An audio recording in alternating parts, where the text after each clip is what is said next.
ও স্বামীর খেদমত করনেওয়ালা নারীরা, আজকে যদি মনে করতা স্বামীর কামাই রুজি এটা স্বামীর একার না, এটা তোমার। স্বামী যদি মরে যায় সব তোমার থেকে যাবে রে মা। এই চিন্তা যদি ঘরের নারীরা করত, তাহলে স্বামীর মাল স্বামীকে না জানাইয়া বন্ধু বান্ধবের পাল্লায় পরে খরচ করত না। কত আম্মা জানেরা স্বামীর টাকা পয়সা অন্য বন্ধু বান্ধবের দিয়া দেয়, স্বামী জানেও না, চুরি কইরা কইরা স্বামীরে ফকির বানাইয়া দেয়। এক সময় দেখা যায় ওই মহিলা ফকির হইয়া রাস্তায় ঘুরে। এরে আম্মা জান, আপনাদের এত সম্মান, আপনারা নবীদের মা, আলেমদের মা, হাফেজে কোরআনের মা, আউলিয়ায়ে কেরামের মা, সাহাবায়ে কেরামের মা, আপনাদের এত সম্মান। আমরা আল্লাহকে রাজি করার, নবীর মোহাব্বত নিয়ে সওয়াব বেশি কামাই করতে হলে কষ্ট আর কষ্ট, কষ্ট আর কষ্ট। রৌদ্র নাই, বৃষ্টি নাই, মসজিদে যাও নামাজ পড়তে, জুমায় যাও, জানাজায় যাও, জিহাদের ময়দানে যাও, শাহাদাতের মর্যাদা যদি পেতে চাও, আম্মা জান আপনার জানাজায় যাওয়া লাগবে না, জুমার মসজিদে যাওয়া লাগবে না, জিহাদে যাওয়া লাগবে না। মদিনার নবী বলেন, ঘরের মধ্যে থাইকা মা তুমি নামাজ পড়ো, স্বামীর মাল হেফাজত করো, সন্তানগুলো তুমি নেক আমলওয়ালা আদর্শওয়ালা বানাইয়া যাও। ওই পুরুষেরা বাইরে গিয়া যত সওয়াব পাবে, আম্মা জান ঘরের মধ্যে থেকে আল্লাহ তোমাকে সেই সওয়াব দিয়ে দিবে।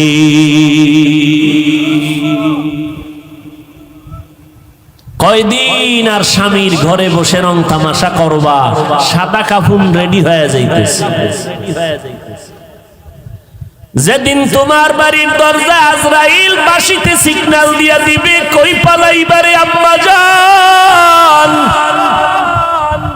ছেলে মা মা বলে কাঁদবে আর জবানে আওয়াজ হবে না রে মা। তোমার কাপড় খুলে সবাই 5টা সাদা কাপড়ের প্যাকেট বানাইয়া যখন কবরে নিবে, বাচ্চাগুলো আম্মু আম্মু বলে চিল্লায় কাঁদবে, মা তুমি আর জবাব দিতে পারবা না। তোমার বাচ্চাগুলো এতিম, ঈদের সময় সব সন্তানেরা মা বাবাকে নিয়ে আনন্দ করবে, তোমার সন্তান আনন্দ পাবে না, কারণ ও মা হারা, ডানে বামে মাকে পাবে না। যার মা নাই, যার বাবা নাই, তাকে জিজ্ঞাসা করিয়া দেখো মা কত বড় সম্পদ, বাবা কত বড় সম্পদ। যার বাবা নাই তাকে জিজ্ঞাসা করো, বাবা বিছানায় পড়ে আছে, কোথাও যাইতে পারে না, এরপরেও সন্তানের একটা শক্তি মনে করে দুনিয়াতে একটা ঢাল আমার এখনো আছে। যার বাবা নাই মনে হয় যেন অসহায় হয়ে গেল। যার মা নাই ঘরের দিকে তাকাইয়া চোখের পানি ফেলে আর কান্না করে। এই সন্তানেরা, ওই মা বাবারে যারা পাইয়াও এখনো সম্মান করো না, মা বাবার দোয়া নিতে পারো না, এখনো পারো না, কপাল মন্দ তোমার রে বাবা। এখনো সময় আছে, যদি মা বেঁচে থাকে ঘরে যাইয়া মাকে সালাম দিও আর বলিস মা মাথায় হাত দিয়ে একটু দোয়া করে দাও, আমার মতো গুনাহগার হতভাগা কেউ নাই, না জানি আমি কবে মরে যাব, জাহান্নামী হয়ে যাব। ও মা তুমি একটু দোয়া করে দাও, কত বেয়াদবি করছি, কত কথা অমান্য করে তোমারে কাঁদাইছি, আমার কথায় মাঝে মাঝে দেখছি মা তুমি কষ্ট পাইয়া কান্না করেছো, মা তুমি আমারে মাফ করে দাও, আর কোনোদিন তোমারে কষ্ট দিব না রে মা, কষ্ট দিব না রে মা। ওই মা যদি মাথায় হাত দিয়ে দোয়া করে দেয়, আরশে আজিমে কবুল হয়ে যাবে। ও যুবকেরা, কয়দিন আর যৌবনের বাহাদুরি করবারে বাবা। এই মহামারীতে করোনায় কত মানুষ চলে গেল, কত যুবক চলে গেল। ও আল্লাহর বান্দারা, নবীর আদর্শের মালা গলায় লাগাও। মায়ার নবীর আদর্শের টুপি আজকে দিলাম, ১৩,০০০ বছর হয়ে গেল নবীরে পাইলাম। আল-ইয়াউমা আকমালতু লাকুম দীনাকুম ওয়া আতমামতু আলাইকুম নি'মাতি ওয়া রাদিতু লাকুমুল ইসলাম দীনা। দিন ধর্ম আল্লাহ সিল মেরে দিলেন, এখানে আর কোনো বাড়ানো নাই, কমানোর কোনো সুযোগ নাই। আমি আল্লাহ মুহাম্মদের দিয়ে 23 বছরের প্রেসক্রিপশন তৈরি করে দিলাম। আরে দুনিয়ার মানুষ, কিয়ামত পর্যন্ত তোমরা যারা চলতে চাও সঠিক পথে, মুহাম্মদের দেওয়া প্রেসক্রিপশনটাকে ফলো করে চলবা। এই প্রেসক্রিপশন বাড়ানো যাবে না, কমানো যাবে না, সিল লাগায় দিলাম। আমার নবী খাতামুন নবীনের সিল লাগায় দিলেন। নবীজির প্রেসক্রিপশন কিয়ামত পর্যন্ত চলবে। যারা ফলো করে তারা ঔষধ দিবে, তারা জান্নাতি। যারা নবীর প্রেসক্রিপশন উল্টা পাল্টা বাড়াবে কমাবে তারা গোমরা হয়ে যাবে। তাহলে আলেমগো কাজ কি? আলেমদের কাজ হলো বাড়ানোরও সুযোগ নাই, কমানোরও সুযোগ নাই। নবীর দেওয়া 23 বছরের প্রেসক্রিপশন উম্মতের বুঝাইয়া বুঝাইয়া ঔষধ দিবে। ইলমে রা'জাজ করদান বেহিসাব, খলকে রাদাদান জওয়াবে বাসওয়াব, হক নাদারাত দোস্তে খলকা জারেরা, নিস্তে ই খসলত একে দিনদারেরা। মিলাদুন নবী মানে জন্ম মোবারক। বলেন নবীর জন্ম হয়েছিল কয় বছর লাগাইয়া? একবার আমার নবীর জন্ম কিবার? জোরে বলেন। আমার নবীর মিলাদুন নবী মাত্র একবার সোমবার রবিউল আউয়ালে জন্ম হয়েছে একদিন। নবীর মিলাদ একদিন, আর সিরাতুন নবী হলো 63 বছর। একদিন আর 63 বছরের মধ্যে যেমন ব্যবধান, মিলাদুন নবী আর সিরাতুন নবীর মধ্যে তেমন ব্যবধান। মিলাদুন নবী নবীর জন্ম মোবারকের আলোচনা করা নফল, সিরাতুন নবী নবীর আদর্শের আলোচনা করলে হবে না, পালন করা ফরজ। সিরাতুন নবী মানে কোরআন, নবীর সিরাতুন নবী হলো নামাজ, সিরাতুন নবীর অর্থ হলো রোজা রাখো, সিরাতুন নবী অর্থ হলো পর্দা করো। এগুলো নফল না ফরজ? নফলি আর ফরজের মধ্যে যেই ব্যবধান, মিলাদুন নবী আর সিরাতুন নবীর মধ্যে সেই ব্যবধান। মিলাদুন নবীর আলোচনা নফল, সিরাতুন নবীর আলোচনা হলো ফরজ। আলোচনা না পালন করা ফরজ। এরে নবীর আশিক, নবীজির সিরাতুন নবী, নবীর আদর্শ। আম্মা জান আয়েশা রাদিয়াল্লাহু আনহার দরবারে বড় বড় কয়েকজন সাহাবায়ে কেরাম প্রশ্ন করলেন, আম্মা জান আয়েশা, নবীজির আদর্শ সম্পর্কে আমাদের বয়ান করেন। আম্মা জান আয়েশা রাদিয়াল্লাহু আনহা 6 বছরে নবীর সাথে বিয়া, 9 বছরে নবীর ঘরে আসলেন। 18 বছর যখন আম্মা জানের বয়স, তখন আমার নবী বিদায় নিয়ে গেলেন। হিসাবটা বুঝে থাকলে বলেন, নবীর সাথে ঘর করলেন কয় বছর? 10 বছর, মাত্র 9 বছর। এই 9 বছরে আম্মা জান নবীজির বরকত এতটাই পাইলেন, প্রায় 2000-এর উপরে হাদিস আম্মা জান মুখস্থ করে ফেললেন। সাহাবায়ে কেরামদের মধ্যে বড় বড় বড় বড় ইলমওয়ালা যারা কঠিন কোন সমস্যায় যদি পড়ে যাইতেন, সমাধানের জন্য আম্মা জান আয়েশার দরবারে যাইতেন। আম্মা জান আয়েশা এমন সমাধান দিতেন, সাহাবায়ে কেরামদের মাঝে কোনো বিরোধ আর থাকতো না।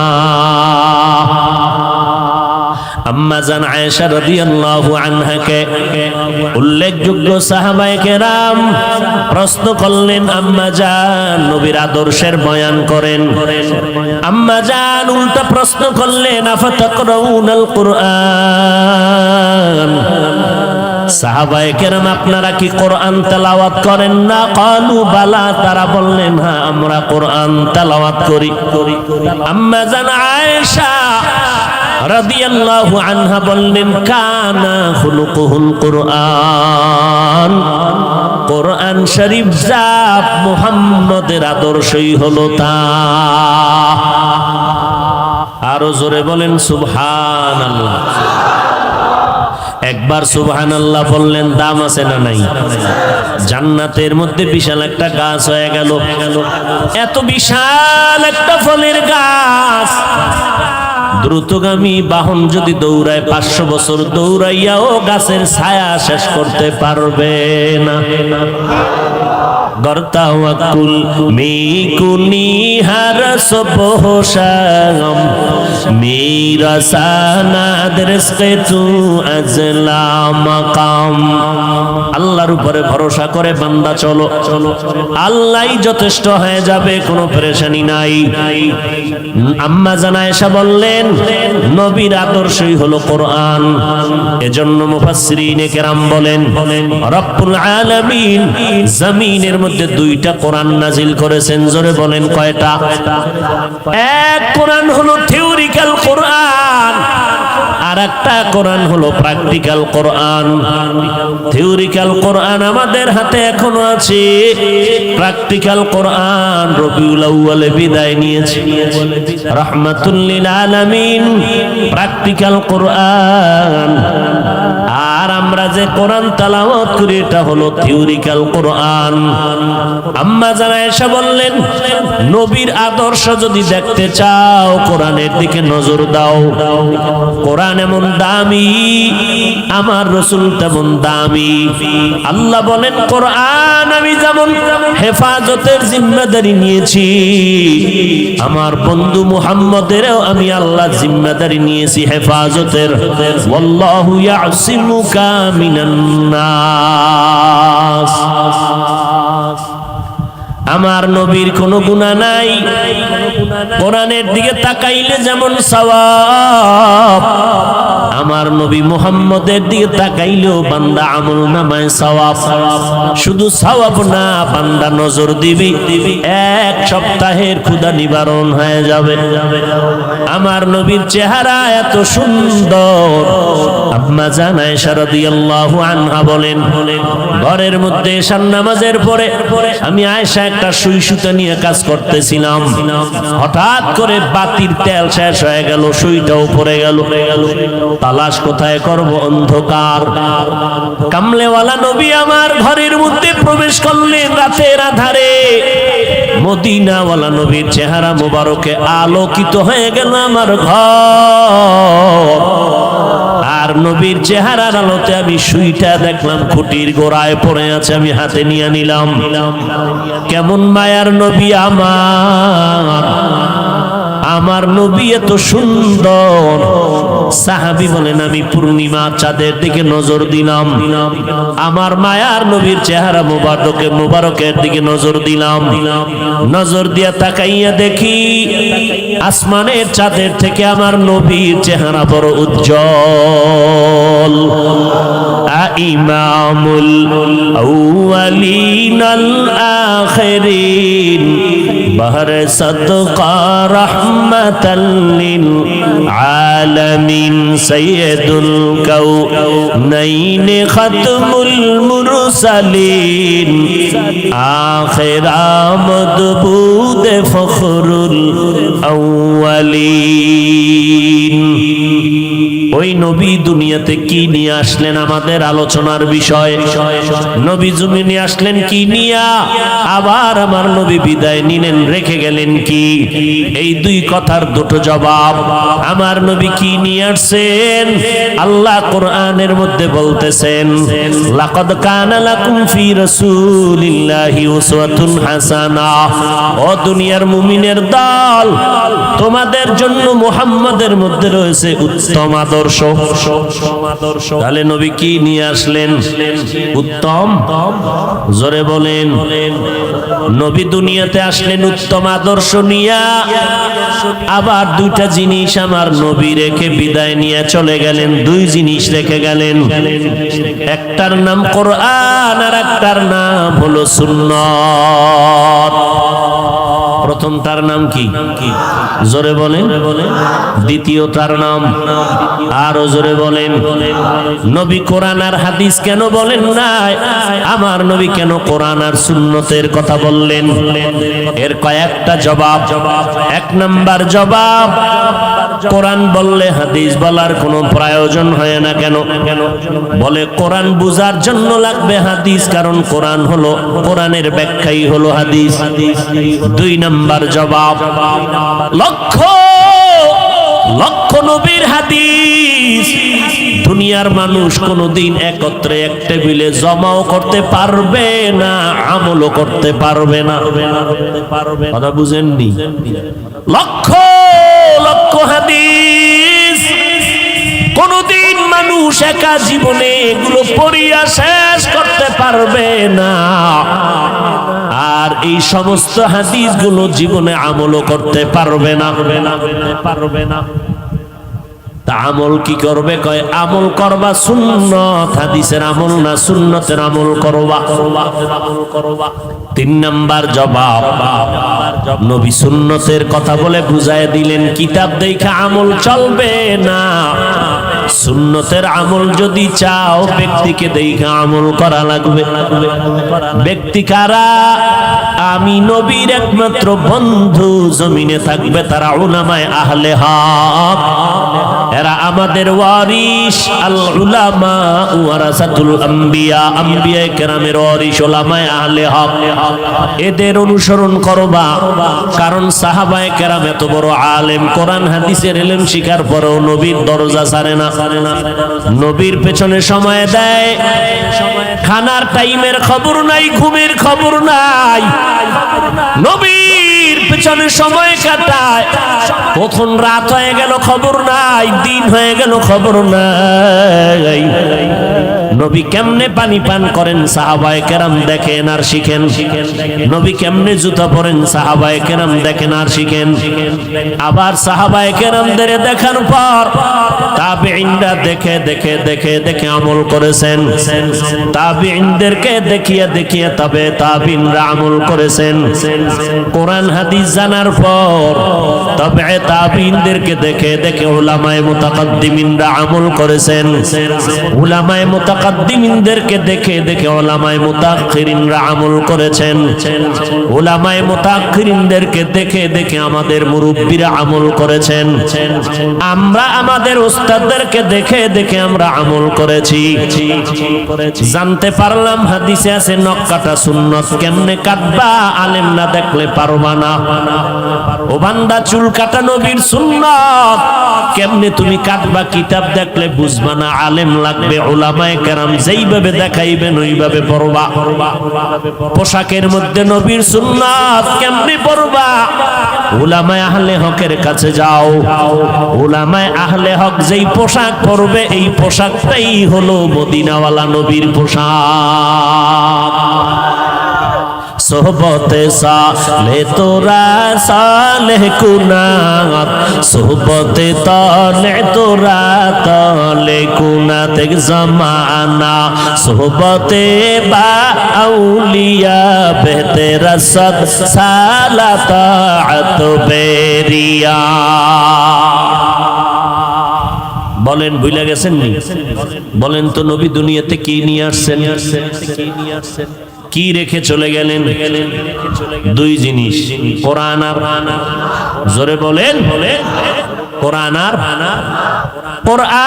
আর নবীর সুন্নাত। 2টা জিনিস যদি আঁকড়িয়ে ধরো, কোনো ভয় নাই, কোনো চিন্তা নাই। আল্লাহ বলেন আমি বিনা হিসাবে তোমার জান্নাতের মেহমান বানায় দিব। এরে নবীর আশিক, নবী উত্তম আদর্শ নিয়ে জমিনের মধ্যে পদার্পণ করলেন মক্কা নগরীতে। এমন একটা টাইম, যেই সময় মক্কার মানুষের মতো খারাপ মানুষ এই জমিনের কোথাও ছিল না। এত বড় খারাপ, নারী আর পুরুষ উলঙ্গ হইয়া বাইতুল্লাহ তাওয়াফ করে, ভেতরে মূর্তি বসানো। বিয়া শাদীর কোনো নিয়ম নাই। যুবক যুবতী অবাধে চলাফেরা করে, যখন তখন জিনায় লিপ্ত হয়ে যায়, কোনো বাধা নাই। ওই সময়ের মতো খারাপ জমিনের মধ্যে আর কোথাও এত খারাপ মানুষ ছিল না। আল্লাহ বলেন ওই খারাপ সৃষ্টির নিকৃষ্ট খারাপ মানুষগুলোকে ভালো বানানোর জন্য আমি একজন শ্রেষ্ঠ ডাক্তার বানাইয়া আমার বন্ধুরে মক্কা নগরীতে পাঠায় দিলাম। আমার নবী এমন শ্রেষ্ঠ নবী হইয়া সৃষ্টির শ্রেষ্ঠ ডাক্তার এমন ঔষধ দিলেন আমার নবী। মক্কার বর্বর জাহেল মূর্খ মানুষ আমার নবীর যখন ঔষধ গ্রহণ করলো তারা এত স্বর্ণের মানুষে পরিণত হয়ে গেল। এখন আর তারা খারাপ নাই। আল্লাহ কয় নবী আপনার সোহবতে গিয়ে এরা এত ভালো হয়ে গেল, আপনি জানায় দেন আমি দুনিয়াতেই জান্নাতের টিকিট দিয়ে দিলাম। আতিনা ফি দারে দুনিয়া না হাসান, আতিনা ফি দারে উকবা না হাসান, ইয়া গিয়াসাল মুস্তাগীসিন ইহদিনা লিফতিখারা বিল উলুমে ওয়াল গিনা। নবীর আদর্শ গ্রহণ করলেন আবু বকর। আবু বকর কেমন দামি! মদিনার নবী বলেন আমার উম্মত মুমিনের সব নেক আমল যদি এক পালায় দেওয়া হয় আবু বকরের নেকের পাল্লা অনেক ভারী হয়ে যাবে। ঘুমাইতেছেন আপনারা? আবু বকরের দাম কত? 10 জন সাহাবা দুনিয়াতেই জান্নাতের সুসংবাদ পেলেন। এর মধ্যে প্রথম সিরিয়ালে আবু বকর। কেমন দামি আবু বকর! নবীজি বললেন আমি যুদ্ধের ময়দানে যাব, আপনারা দান করেন। দান করলে হায়াত বাড়ে, দান করলে মুসিবত দূর হয়, দান করলে কামাই রুজিতে বরকত হয়, কবরের আযাব মাফ হয়ে যায়। নবীজি যখন বললেন দান করেন, ওমরে ফারুক মনে মনে ভাবতেছেন আমি এত বেশি আজ দান করব, 1 নাম্বার পুরস্কার আমার নবীর দোয়াটা নিয়ে যাব। ওসমান রাদিয়াল্লাহু আনহু চিন্তা করলেন আমি আজ এত বেশি দান করব, নবীর থেকে 1 নাম্বারের দোয়াটা নিয়ে নিব। দানের মাল আমার নবীর দরবারে হাজির করলেন। হযরত আলীকে নবী বললেন কি দিলেন? নবী এই পরিমাণ দান করলাম। ওসমান কি দিলেন? এই পরিমাণ দিলাম। ওমর কি দিলেন? এই পরিমাণ, অর্ধেক দিয়ে দিলাম, আর অর্ধেক আমি রেখে দিলাম। সর্বশেষ আমার নবী আবু বকরকে জিজ্ঞাসা করলেন আবু বকর কি দান করেছেন বলেন। আবু বকর চোখের পানি ছেড়ে বলেন পয়গম্বর আমার কাছে তেমন কোনো সম্পদ নাই, তবে যা আছে ঘরের মধ্যে ঝাড়ু দিয়া দিয়া সব আমি পয়গম্বরের খেদমতে হাজির করলাম। এখন আমি আবু বকরের আমার আল্লাহ আর নবী সারা কিছুই নাই। ওমরের মাথা নত হয়ে গেল, 1 নাম্বার হতে পারলাম না। কারণ বেশি দান করা 1 নাম্বার না, অন্তরের কোরবানি দেওয়াটাই বড় 1 নাম্বার। সব দিয়ে দিলেন, সব দিয়ে দিলেন, যা আছে তাই দিয়ে দিলেন। নবী আশ্চর্য হয়ে গেলেন, এত ত্যাগ আপনি স্বীকার করলেন হে আবু বকর? চুপ হয়ে গেল মজলিস। হঠাৎ করে জিবরাইল আমিন এসে হাজির হয়ে গেলেন। ও নবী, আল্লাহর সালাম। আজ আপনাকে আল্লাহ সালাম দিয়েছেন, প্রতিদিন দেন, আজকে আরো দিয়েছেন। তবে প্রতিদিন আমি জিবরাইল আপনার সামনে আসি আল্লাহর সালাম দিয়া। আজ আল্লাহ তো আপনাকে সালাম দিয়েছেন ঠিকই, তবে আলাদা করে স্পেশাল করে আমার আল্লাহ আজকে আবু বকরকে সালাম পাঠিয়েছে। আর আল্লাহ জানতে চেয়েছেন আবু বকরের অন্তরের কি হালত। নবী বললেন আবু বকর আপনার কপাল ভালো, আজ আল্লাহ আপনাকে সালাম পাঠিয়েছেন। আমার আল্লাহ জানতে চেয়েছেন আপনার মনের কি হালাত। আবু বকর হাউমাউ করে কান্না শুরু করলেন। নবীজি বললেন, জবাব না দিয়া কেন কাঁদেন? আবু বকর কান্না করে বলে, নবী কে চিনতো আমি আবু বকরকে? আমি ছিলাম মক্কার নগরীতে এক জাহান্নামের আসামি। আমার মতো অপরাধী কেউ ছিল না রে নবী। আজ আমি আপনার দরবারে আসার পর, আপনার সোহবতে আসার পর আজ আল্লাহ আমাকে সালাম দিয়েছেন। আমি কেমনে বুঝাই আমার মনের কি হালাত রে নবী। আজ আমার মতো ধন্য কেউ নাই। আমার নবীর আদর্শ পেয়ে আবু বকর এত দামি হয়ে গেল, জীবন দেওয়ার জন্য তৈয়ার। আমার নবী মক্কা থেকে মদিনায় কাফের দুশমনের অত্যাচারে হিজরতের জন্য রেডি হয়ে গেলেন। নবী একদিন আবু বকরকে কানে কানে আওয়াজ দিয়ে বলেছিলেন, আবু বকর আপনি আমার সাথে হিজরতের সঙ্গী হয়ে যাবে। আল্লাহর নবী রাতের বেলা হিজরতের রাত ঘর থেকে যখন বের হবেন, চতুর্দিকে দুশমন। কারণ আমার নবীর জমিনের মধ্যে এক ছায়া ছিল, মা খাদিজা রাদিয়াল্লাহু আনহা। যেই খাদিজার কথা নবী ভুলতে পারেন না। আম্মা জান আয়েশা বলেন, আমি দেখতাম আমার রুমের মধ্যে বসে মাঝে মাঝে রহমাতুল্লিল আলামিন গুনগুন করে কান্না করতেন। আমি বলতাম, নবী কেন কাঁদেন? আমি আয়েশার কোনো বেয়াদবির কারণে কাঁদেন নাকি? বলে, না রে আয়েশা কাঁদি না। কেন কাঁদি জানো? আমার অন্তরে যখন খাদিজার কথা মনে পড়ে যায়, আমি চোখের পানি ধরে রাখতে পারি না রে আয়েশা। কারণ তোমারে বুঝাইতে পারবো না রে আয়েশা, তুমি আমার সুখের দিনের বিবি, আর খাদিজা আমার দুঃখের সময়ের বিবি।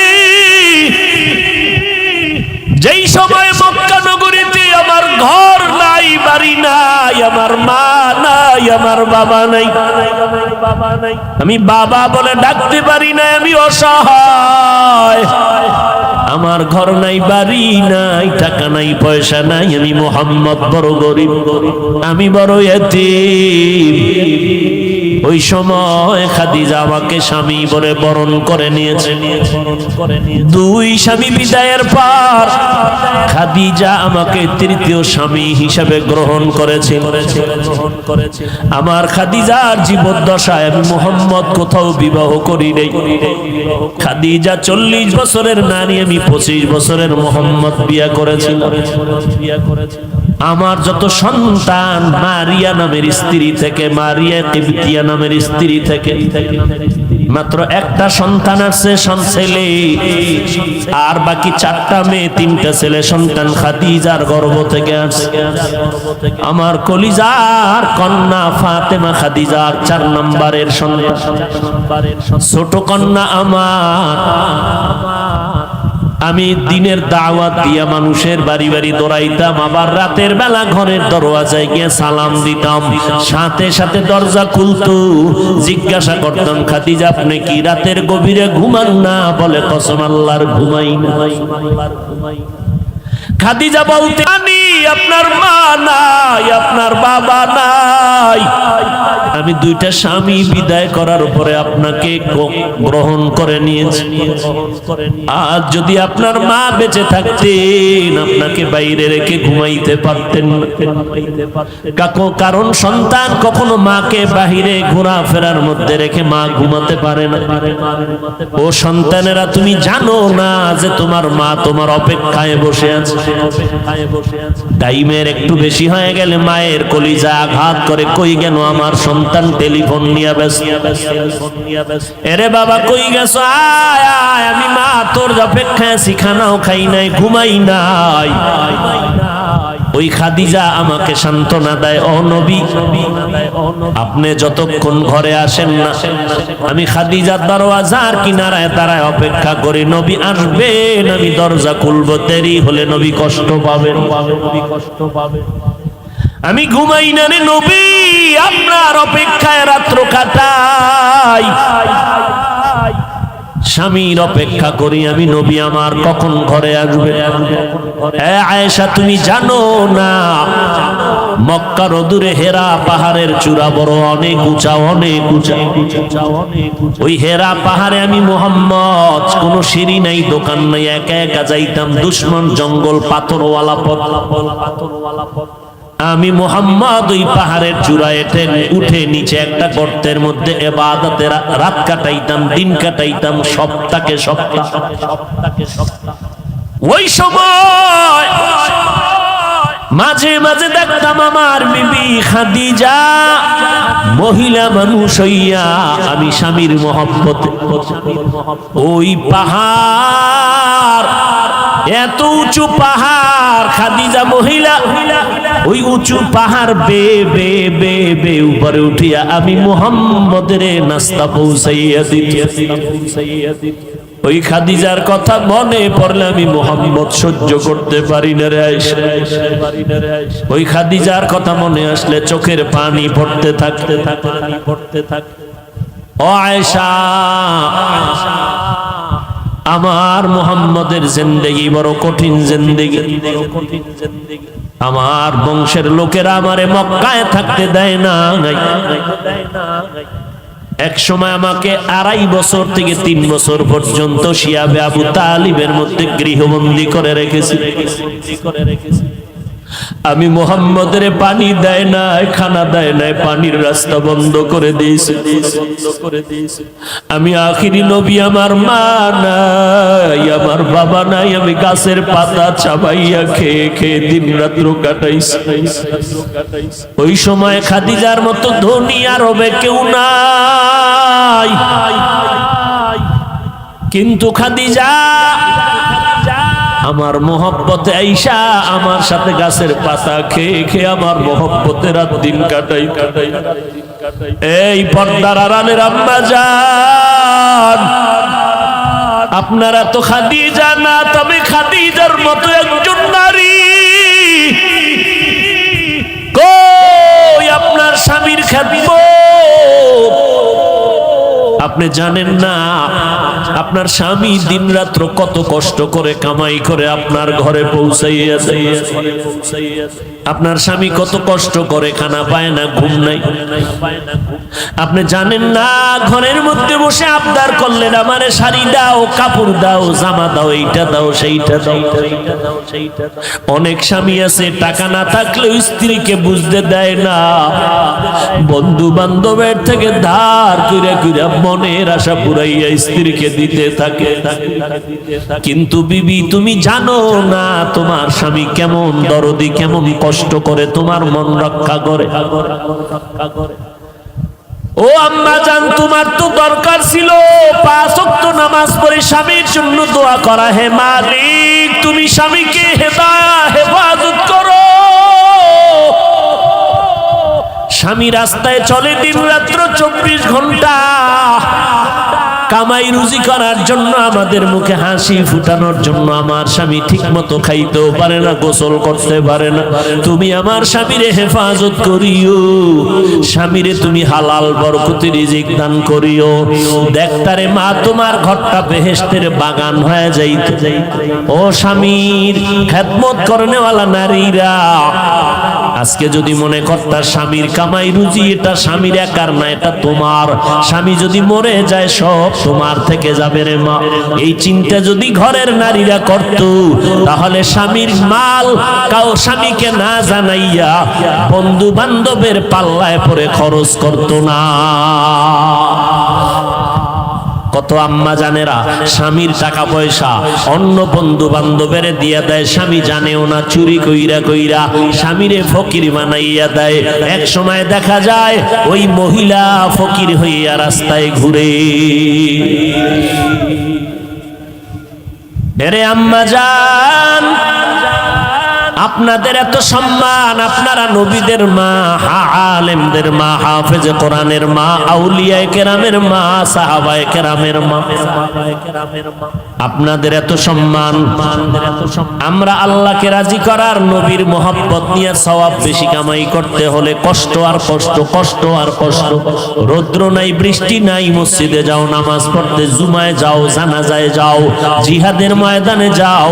শাহাদাতের মর্যাদা যদি পেতে চাও, আম্মা জান, আপনার জানাজায় যাওয়া লাগবে না, জুমার মসজিদে যাওয়া লাগবে না, জিহাদে যাওয়া লাগবে না। মদিনার নবী বলেন, ঘরের মধ্যে থাইকা মা তুমি নামাজ পড়ো, স্বামীর মাল হেফাজত করো, সন্তানগুলো তুমি নেক আমলওয়ালা আদর্শওয়ালা বানাইয়া যাও। ওই পুরুষেরা বাইরে গিয়া যত সওয়াব পাবে, আম্মা জান ঘরের মধ্যে থেকে আল্লাহ তোমাকে সেই সওয়াব দিয়ে দিবে।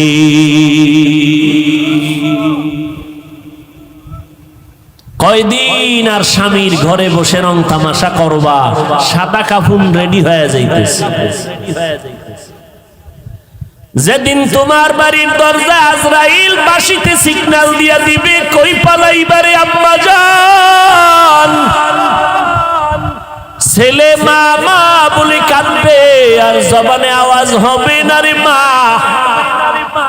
তোমার কাপড় খুলে সবাই 5টা সাদা কাপড়ের প্যাকেট বানাইয়া যখন কবরে নিবে, বাচ্চাগুলো আম্মু আম্মু বলে চিল্লায় কাঁদবে, মা তুমি আর জবাব দিতে পারবা না। তোমার বাচ্চাগুলো এতিম, ঈদের সময় সব সন্তানেরা মা বাবাকে নিয়ে আনন্দ করবে, তোমার সন্তান আনন্দ পাবে না, কারণ ও মা হারা, ডানে বামে মাকে পাবে না। যার মা নাই, যার বাবা নাই, তাকে জিজ্ঞাসা করিয়া দেখো মা কত বড় সম্পদ, বাবা কত বড় সম্পদ। যার বাবা নাই তাকে জিজ্ঞাসা করো, বাবা বিছানায় পড়ে আছে, কোথাও যাইতে পারে না, এরপরেও সন্তানের একটা শক্তি মনে করে দুনিয়াতে একটা ঢাল আমার এখনো আছে। যার বাবা নাই মনে হয় যেন অসহায় হয়ে গেল। যার মা নাই ঘরের দিকে তাকাইয়া চোখের পানি ফেলে আর কান্না করে। এই সন্তানেরা, ওই মা বাবারে যারা পাইয়াও এখনো সম্মান করো না, মা বাবার দোয়া নিতে পারো না, এখনো পারো না, কপাল মন্দ তোমার রে বাবা। এখনো সময় আছে, যদি মা বেঁচে থাকে ঘরে যাইয়া মাকে সালাম দিও আর বলি, মা মাথায় হাত দিয়ে একটু দোয়া করে দাও, আমার মতো গুনাহগার হতভাগা কেউ নাই, না জানি আমি কবে মরে যাব, জাহান্নামী হয়ে যাব। ও মা তুমি একটু দোয়া করে দাও, কত বেয়াদবি করছি, কত কথা অমান্য করে তোমারে কাঁদাইছি, আমার কথায় মাঝে মাঝে দেখছি মা তুমি কষ্ট পাইয়া কান্না করেছো, মা তুমি আমারে মাফ করে দাও, আর কোনোদিন তোমারে কষ্ট দিব না রে মা, কষ্ট দিব না রে মা।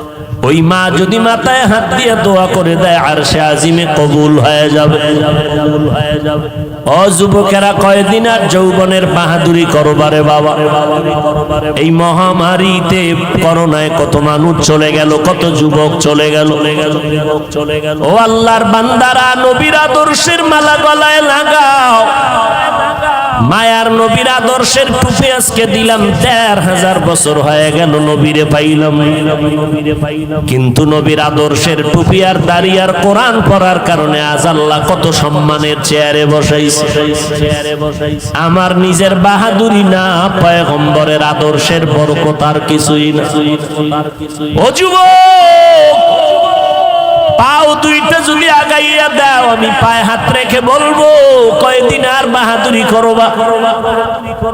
আমি তোমাকে এই কথা বলি না, তুমি আমার মতো হুজুর হও, পাগড়ি বাঁধো, মাদ্রাসায় আসো, স্কুল ছেড়ে দাও না, একবারও না। বরং আমি এই রবিউল আউয়ালে নবীর আদর্শের বয়ান করতে গিয়ে তোমাকে পায়ে ধরে অনুরোধ করব, স্কুলে যারা পড়ো লেখাপড়া বন্ধ করবা না, কলেজে যারা পড়ো লেখাপড়া বন্ধ করবা না। কারণ আমার মাদ্রাসায় তোমার আসার প্রয়োজন নাই, কারণ আমার মাদ্রাসা আলেম ওলামা মুফতি মুহাদ্দিস ছাত্রর অভাব নাই, ভালো ভালো ছাত্র এখনো আছে, অভাব নাই। কিন্তু আমার সোনার বাংলাদেশে মুসলমান আদর্শওয়ালা ডাক্তারের বড় অভাব, মুসলমান আদর্শওয়ালা ইঞ্জিনিয়ারের বড় অভাব, মুসলমান আদর্শবান ডাক্তারের অভাব, প্রফেসরের অভাব, মুসলমান আদর্শবান সাংবাদিকের অভাব, এমপি মন্ত্রীর অভাব, মুসলমান আদর্শবান ওসি এসপিডিসির বড় অভাব। ওখানে লেখাপড়া কইরা বাবা আদর্শবান ডাক্তার হও, আদর্শবান ইঞ্জিনিয়ার হও। আজকে যদি থানায় থানায় আদর্শবান ওসি থাকে, আজকে যদি জেলায় এসপিডিসি আদর্শবান মুসলমান থাকে, আমাদের কোরআনের বয়ান করতে কোনো পেরেশানি লাগবে না। স্কুলে পড়ো, কলেজে পড়ো, তবে নবীর আদর্শের মালা গলায় লাগাও। মা বাবার দোয়া নিয়ে চলো, মা বাবার দোয়া নিয়ে চলো। কলেজে পড়ো, স্কুলে পড়ো, মা বাবার দোয়া নাও, আলেমের পরামর্শ নাও, পাঁচ বেলার নামাজ পড়ো। যদি পেছনে অন্যায় করে থাকো একটু তওবা করে নাও, আর নামাজ ছাড়বা না, বেপরদায় চলবা না। ও যুবকেরা একটু নজর করো, তোমার আমার মতো যুবক স্কুলে পড়ে নামাজি, কলেজে পড়ে নামাজি আছে না নাই? মনটাকে প্রশ্ন করো, তুমি কেন পারবা না রে বাবা? তোমার আমার মতো বান্দারে আবার পুলিশ বিডিআরের চাকরি করে নামাজি দাড়িওয়ালার অভাব নাই, তুমি কেন পারবা না? তোমার আমার মতো সন্তান গাড়ি চালায়, ড্রাইভারি করে, নামাজি পর্দাওয়ালার অভাব নাই, তুমি কেন পারবা না? ব্যবসা করে, হালাল খায় হারাম খায় না, অভাব নাই, তুমি কেন পারবা না? কৃষি কাজ করে, নদীতে মাছ ধরে, নামাজি যুবকের অভাব নাই। শ্রমিকের কাজ করে যুবক, পাঁচ বেলার নামাজি, অভাব নাই, তুমি কেন পারবা না রে বাবা? আজকে তুমি টুপি পরো না, নামাজ পড়ো না, পায়ে দরিয়া দরিয়া বলার পরেও তুমি দাঁড়িয়ে রাখতে চাও না। ও বাবা রে, আজকে আমিও যদি তোমার মতো স্বাধীনতা ভাইবা যদি প্যান্ট শার্টটাই লাগাইয়া সমাজে মাস্তানি করতাম, কেউ বাধা দিত না। আজকে টুপি মাথায় দেওয়ার পরও মাথা গরম লাগে, এরপরও কেন টুপিটা ফালাই না জানুনি রে বাবা? দাড়িটা লম্বা করার কারণে যৌবনের ভাবটা চলে যায়, এরপরও কেন দাড়ি কামাই না? লম্বা জামা পরার কারণে শরীর গরম লাগে, এরপরও কেন ফালাই না? কত মানুষ কওমি মাদ্রাসায় পড়ার কারণে গালি দেয়, বাজে কথা বলে, এরপরও কেন এই রাস্তা থেকে পেছনে যাই না? একটাই মাত্র কারণ, আল্লাহর কোরআন পড়ে দেখলাম, নবীর হাদিস পড়ে দেখলাম, একটা কথাও ভেতরে মিথ্যা নাই। কত বড় বড় বেঈমানেরা কোরআনের ভুল বের করতে গিয়া কালেমা পড়ে মুসলমান হয়ে গেল। লক্ষ লক্ষ নবীরা মিথ্যা কথা বলেন নাই, লক্ষ লক্ষ সাহাবায়ে কেরাম মিথ্যা কথা বলেন নাই, লক্ষ লক্ষ তাবিঈন তবে তাবিঈনরা মিথ্যা কথা বলেন নাই, কোটি কোটি আলেম ওলামারা মিথ্যা কথা বলতে পারেন না। অতএব নবীর কথা সত্য, কোরআনের কথা সত্য। কারা দুনিয়াতে গুনার কারণে কি শাস্তি হবে, জান্নাতের বয়ান কোরআনে আছে, হাদিসে আছে, জাহান্নামেরও বয়ান আছে। জান্নাতে কারা যাবে, জাহান্নামে কারা যাবে, আল্লাহ তাও বলেছেন। গুনাহ যারা করবে তাদের জন্য জাহান্নাম, নেক আমল যারা করবে তাদের জন্য জান্নাত। ইন্নাল আবরারা লাফি নাঈম ওয়া ইন্নাল ফুজ্জারা লাফি জাহিম। নেক আমলওয়ালারা জান্নাতে যাবে, গুনাহ যারা করবে তারা জাহান্নামে যাবে।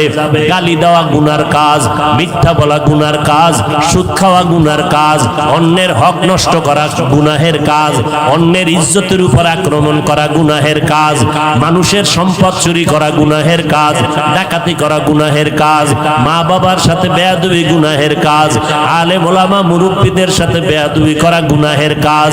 এই রকম গুনাহ করে করে যারা কবরের দিকে রওনা হবে, আল্লাহ কয় আমি একটা ডাক দিলাম তওবার জন্য, তওবা করো, আমি মুহূর্তের মধ্যে তোমার জীবনের সব গুনাহ তওবার বিনিময়ে মাফ করে দিব। ও আল্লাহর বান্দারা, আজকে আমি বক্তা হইয়া চেয়ারে বসছি, তোমরা শ্রোতা হইয়া মাঠে বয়ান শুনো। কিন্তু জানোনি আজকে তুমি ডাক্তার হইয়া চেম্বার করো, আমি রোগী হইয়া তোমার কাছে 500 টাকা 1000 টাকা ভিজিট দিয়া চিকিৎসা নেই। কিন্তু জানোনি রে বাবা, তোমার চেয়ার আর আমার চেয়ারের দাম কত? যেদিন আজরাইল আইসা ডাক দিবে ওই দিন কিন্তু দেখা যাবে আমার চেয়ারের কোনো দাম নাই, তোমার চেয়ারের কোনো দাম নাই। আমি বক্তা, তুমি শ্রোতা, সবার মরণকালে তিনটা সাদা কাফন, কারো জন্য আলাদা কিছু ব্যবস্থা করা হবে না। কবরের সাইজও হবে এক। সাদা কাফনের প্যাকেট বানাইয়া ওই কবরের মধ্যে রেখে যখন পাড়াইয়া মাটি দিয়া বাঁশ বাগানে রেখে সব যখন বিদায় হয়ে যাবে, ও বাবা, কে পীর, কে বক্তা, কে শ্রোতা, কে আলেম, কে মূর্খ, কে ধনী, কে গরিব, কোনো ভেদাভেদ নাই। সাদা কাফনের প্যাকেটে পেঁচাইয়া কবরে রাখার পর সবাই যখন বিদায় নিবে, ওই কবরে দুইজন ফেরেশতা প্রশ্ন করবে তিনটা। আমাকেও যেই প্রশ্ন, আপনাদেরও সেই প্রশ্ন করবে। রবের পরিচয় দাও, ধর্মের পরিচয় দাও, রাহমাতুল লিল আলামিনের পরিচয় দাও। এই তিনটা প্রশ্নের জবাব যারা দিতে পারবে, পয়গম্বর বলেন, ও উম্মতেরা, তাদের জন্য কবর হবে জান্নাতের বাগান। আল্লাহ ডেকে বলবেন, ও কবরের ফেরেশতা, ওই বান্দার জন্য জান্নাতের দরজা খুলে দাও, জান্নাতের বিছানাটা দাও, জাহান্নামের দরজা বন্ধ করে দাও। আমার বান্দার 3.5 হাত কবরটা বড় বালাখানা বানাইয়া দাও। আমার বান্দা এখন জান্নাতের হাওয়া বাতাসে নাজ নেয়ামতের ঘেরান নিয়া জান্নাতের বিছানায় ঘুমাবে, কিয়ামত পর্যন্ত বান্দা আরাম করবে। আল্লাহর নবী বলেন, উম্মতের দল যারা গুনাহগার হইয়া কবরে যাবে, রবের গোলামি করবে না, আল্লাহর কবরে যাওয়ার পরে বান্দা একটা প্রশ্নের জবাব দিতে পারবে না। সুন্নতের আমল করে নাই, আলেম ওলামারা বয়ান করে পায়ে ধরে নামাজের দাওয়াত দিত, নামাজ পড়ে নাই। আল্লাহর নবী বলেন, কবরে যাওয়ার পর একটা প্রশ্নের জবাব তারা দিতে পারবে না। আল্লাহ তাআলা রাগ হইয়া, রাগান্বিত হইয়া কুদরতের আওয়াজ দিয়া বলবেন, ও কবরের ফেরেশতা, এই বেঈমানার নাফরমানের কোনো সময় সুযোগ দিও না। আমি দুনিয়াতে কম সুযোগ দেই নাই, দুনিয়াতে আমার দেওয়া সূর্যের আলো, চাঁদের আলো, পানি বাতাস ভোগ করিয়া, আমার দেওয়া নদীর মাছ খাইলো, গাছের ফল খাইলো, জমিনের ফসল খাইয়া এত বড় নিমক হারাম একবারও আলহামদুলিল্লাহ বলে শুকর আদায় করে নাই। ওলামায়ে কেরাম দাওয়াত দিত, পায়ে ধরে ধরে নামাজের বয়ান করত, নামাজ পড়ে নাই। এখন আর সময় দিও না, এই গুনাহগারের কবরে জাহান্নামের আগুনের বিছানাটা দিয়া দাও, জাহান্নামের সাথে রাস্তা বানাইয়া দাও। ওই অন্ধকার কবরে জাহান্নামের আগুন একটা না, দুইটা না, 99টা সাপ কবরের মধ্যে এসে পড়ে যাবে রে বাবা। ও যুবকেরা, একটা বেতের বাড়ি সহ্য করতে পারো না, একটা মশার কামড় সহ্য করতে পারো না। একটু চিন্তা করো, গুনাহগার হইয়া যদি কবরে যাও, ওই কবরে কেমনে মাটির চাপ সহ্য করবা? আল্লাহ বলবেন, এরে কবরের মাটি, এই নাফরমানকে জোরে জোরে দুই পার্শ্বের থেকে জোরে জোরে চাপ দাও। এত জোরে চাপ দিবে পাজরের হাড়গুলো চুরমার হয়ে যাবে। এত জোরে ওই কবরের গুনাহগারেরা চিল্লাইতে থাকবে। কুকুর, ভেড়া, বকরি, গরু, সকল পশু পাখিরা আওয়াজ, কবরের আওয়াজ শুনবে। কবরের হালাত দেখবে মানুষ, আর জিনেরা কবরের অবস্থা দেখবে না। এরে নবীর উম্মতের দল, কবরের আযাব বিশ্বাস করো না রে ভাই। কত কবরে আগুন দেখা যায়, কত কবরে ধোঁয়া দেখা যায়, আবার কত কবরের লাশ তাজা পাওয়া যায়। যত কবরের লাশ তাজা পাওয়া গেল সব নামাজীদের কবর, আর যত কবরের লাশ তাজা নাই, কবরে আগুন দেখা গেল, ধোঁয়া দেখা গেল, সব হলো বেনামাজি বেয়াদবদের কবর। ও আল্লাহর বান্দারা, ওই মরণের আগে আল্লাহর কাছে তওবা করে নাও। পিছনে শয়তানের ধোকায় পড়ে অন্যায় করেছি, আমার অন্যায়ের কারণে, গুনাহের কারণে, আমার হাত না পাক, চোখ না পাক, অন্তর না পাক, আমার জিহ্বা না পাক। ও আল্লাহ, আমার অন্যায়ের খবর আমার মা বাবা ভাই বোন কেউ জানে না রে আল্লাহ, আপনি জানেন। আল্লাহ বলে, আমি জানার পর রাগ করে পানিও বন্ধ করি নাই, বাতাস খানা বন্ধ করি নাই। এখনো যদি তওবা করতে পারো, আমি তোর জীবনের সব গুনাহগুলো মাফ করে দিব। এরে এলাকার মুসলমান, আল্লাহর দরবারে অন্তর দিয়ে আল্লাহকে ডাকেন, আর মনে মনে বলেন, হে আল্লাহ, এই ময়দানে আমার মতো গুনাহগার কেউ না। সাহাবায়ে কেরামরা জান্নাতের টিকিট পাইয়াও যদি কান্না করেন কবরের ভয়ে, আমার তো কোনো উপায় নাই, ওই অন্ধকার কবরে আমি একা একা কেমন করে থাকবো? যেই কবরে মাটি আর মাটি, কোনো বাতি নাই, অন্ধকার। ও আল্লাহ, গুনাহ নিয়ে কবরে যাব না। আজকে যদি আমাকে ছোট একটা রুমে আটকাইয়া, ভিতরে আটকাইয়া, বাহির দিয়ে তালা দিয়া কয় রাতের বেলা ঘুমা, আমি দরজা ভেঙ্গে ফেলবো আর চিল্লাবো, একাই ছোট রুমে আমি ভয় পাই, ঘুমাইতে পারবো না। ও যুবকেরা, চিন্তা করো, ওই অন্ধকার কবর আরো কঠিন অন্ধকার হয়ে যাবে। কেমনে তুমি কবরে থাকবা? যদি গুনাহগার হয়ে যাও তো কবরে উপায় নাই। আল্লাহর কাছে তওবা করে নাও, দুই ফোঁটা চোখের পানি ছেড়ে দিলটাকে নরম করে আমার আল্লাহর কাছে বলতে থাকো, আল্লাহ আজকে থেকে নামাজ ছাড়বো না, বেপরদায় চলবো না, মা বাবাকে কষ্ট দিব না, উলামায়ে কেরামের পরামর্শ নিয়ে আমল করব, দেশ ও জাতির বিরুদ্ধে কোনো ষড়যন্ত্রে লিপ্ত হব না। অন্তরে যদি তওবা করার নিয়ত হয়, মুনাফিকি যদি না থাকে, দুর্বলতা না থাকে, খাঁটি তওবা করার যাদের নিয়ত অন্তরে আছে, পাঁচ বেলার নামাজ ছাড়বো না, নামাজ ছাড়বো না, মা বাবার সাথে বেয়াদবি করব না, উলামায়ে কেরামের সাথে কখনো বেয়াদবি করব না, দেশ ও জাতির বিরোধিতা করব না, নবীর তরিকা মতে চলবো, সুন্নতের আমল করব, নামাজ পড়ব, দাড়িটা লম্বা করব, পর্দায় চলবো। তওবা করার যদি নিয়ত হয়, খাঁটি অন্তরে যদি নিয়তের অন্তরে তওবার নিয়ত থাকে, আমার আল্লাহকে দুটো হাত তওবার নিয়তে দেখাইয়া দাও। আয় আল্লাহ, আমাদের হাতগুলো কবুল করে নেন, তওবা কবুল করে নেন, তওবার উপরে মজবুত হইয়া চলার মতো তৌফিক দান করেন, আমিন। আলহামদুলিল্লাহি রাব্বিল আলামিন।